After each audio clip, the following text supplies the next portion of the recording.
guys, it's Lisa and I am back with another video for the Cat Scrappiness design team. Today I'm going to be making a fall card and I'm going to be using this new stamp set called Happy Fall Y'all. And I've got these cool dies in my stash, very old. They are feathers, so I thought I'd make a card with some feathers. I'm using some Spice Marmalade Distress ink on this card, some mustard seed, and some peeled paint.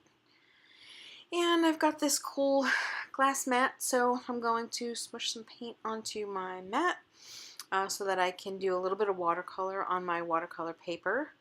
And I've got a large piece of watercolor paper here, so I'm going to cut it down to, I don't know, approximately 6 by 6, just so that I can have some space to work with and that I can have a nice area to work with later when I want to die cut my feathers out, so I'll have plenty of area to choose from. I've got my watercolor brush and some clean water, and I'm going to just start out by getting my paper wet and then adding my paint to the paper. And I'm just kind of going in a random order, no real plan here. I don't think I ever have a real plan when I'm making a card, so get it all dried. And then of course I realized too late that I should have taped it down the first time.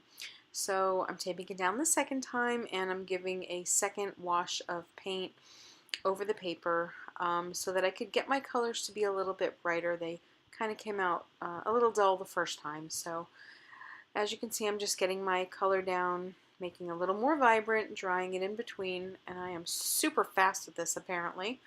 And then what I would like to do for cards like this, or for backgrounds like this, is do a black splatter all over it. Just kind of gives it a more natural, organic look. And of course I had to test it out on my tester paper, so when I get the splatters the way I like them, I'm going to give them a little bit more spritz. And that's just some black acrylic paint that I've put down on my glass mat. And then I just take another paintbrush and I use my fan brush to just put some black splatter over the paper. And then when I get it where I want it, and when I have splattered up my entire desk, including my iPhone and some dies that are laying on the side apparently, I'm going to give it a dry it.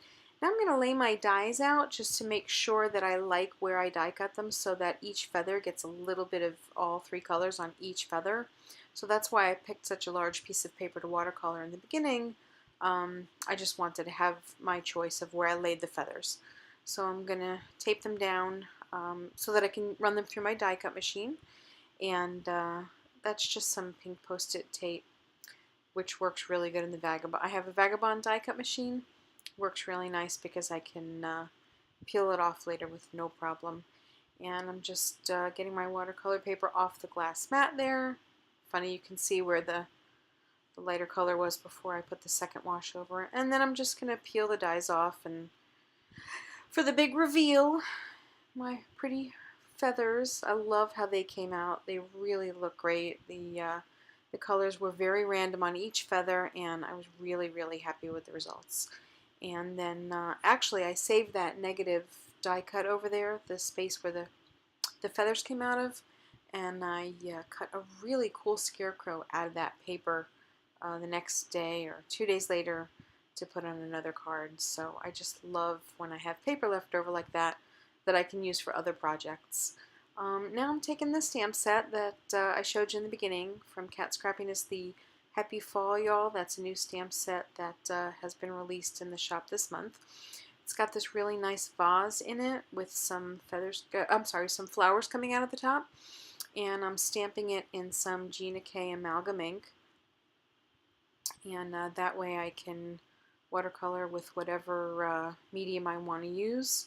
And what I did was I used the same distress inks again that I used on the on the feathers so that it would match. The only color I added in was just a little bit of worn lipstick because one of the flowers in the vase looks like a heart, so I thought it would be really pretty in red.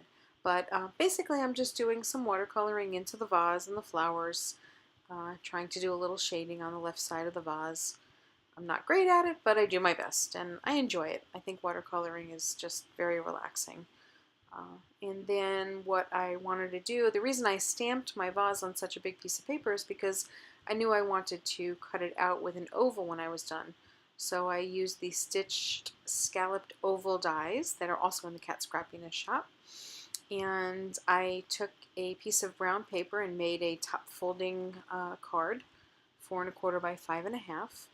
And here I'm just trying to arrange my feathers behind the vase piece just to see where I like them, just kind of playing around to get some placement. And I felt like the background needed a little bit of softness to it, so I cut a piece of vellum out to put behind the painted vase. And the vellum piece was cut with the stitched scalloped rectangle dies.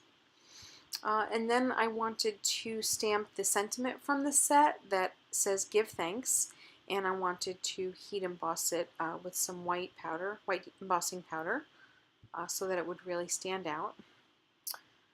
And there I'm just cleaning up, even though I used my embossing buddy. There's always some stray powder, so I'm just trying to get the extra powder off. And then I'm using my gun to give it some heat and get it shiny. And then I'm going to trim it with my trimmer. And then what I tried to do after I trimmed it down was hand cut around the sentiment because I just felt like it was too big for the card. So I took my scissors and I hand cut around the sentiment, but unfortunately while I was cutting I realized that I just did not like the way it was coming out. It had very jagged edges and it wasn't smooth. So what I did was I stamped the sentiment a second time and heat embossed it again.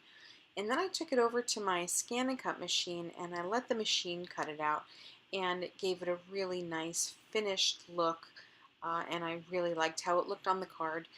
You won't see it here. I did it off camera, so it's not here in the video until the end. When you see the finished card at the end of the video, you'll see that the sentiment is the one that I cut on this scan and cut machine. So yeah, that's about it for this card. And I really love that technique I showed you in the beginning where I watercolored and die cut the feathers out. That's a technique I've used before and will definitely use again. So I hope you guys will give that a try. It's a lot of fun. I will link all the products in the description below so that you guys can check out the products in the store. We've got some new products available in the shop this month, so go check them out. And if you use my code Lisa10, you can save 10% on your order. So thanks for joining me today. I will see you next time. Happy fall, y'all!